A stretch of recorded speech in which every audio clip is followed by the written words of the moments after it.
விளையாட்டு திடலில் மது அருந்திக் கொண்டிருந்த இளைஞர். பெற்றோரின் திருமண நாள் அன்று வந்த அதிர்ச்சி தகவல்.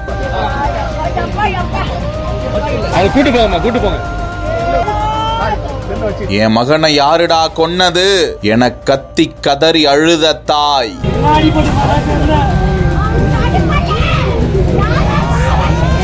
மரத்தடியில் சிக்கி இருந்த நிலையில் உயிரிழந்து கிடந்த இளைஞர் கொலை செய்யப்பட்டாரா?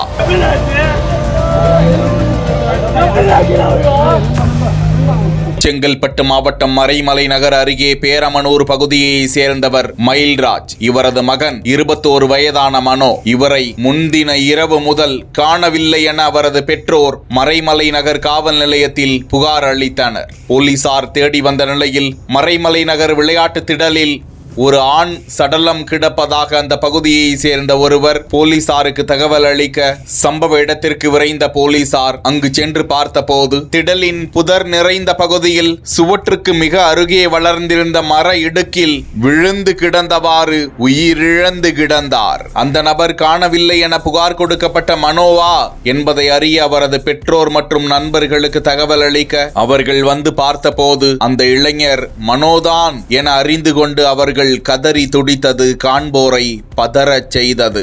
பெற்றோருக்கு திருமண நாள் என்பதால் நண்பர்களுக்கு மது வாங்கி கொடுத்து திடலுக்கு அவர் சென்றிருக்கலாம். அப்போதுதான் ஏதோ நடந்திருக்கிறது என போலீசார் சந்தேகிக்கின்றனர். தொடர்ந்து மனோவின் செல்போன், சம்பவ இடத்தில் இருந்த தடயங்கள் உள்ளிட்டவற்றையும் போலீசார் கைப்பற்றி தீவிரமாக விசாரணை மேற்கொண்டு வருகிறார்கள்.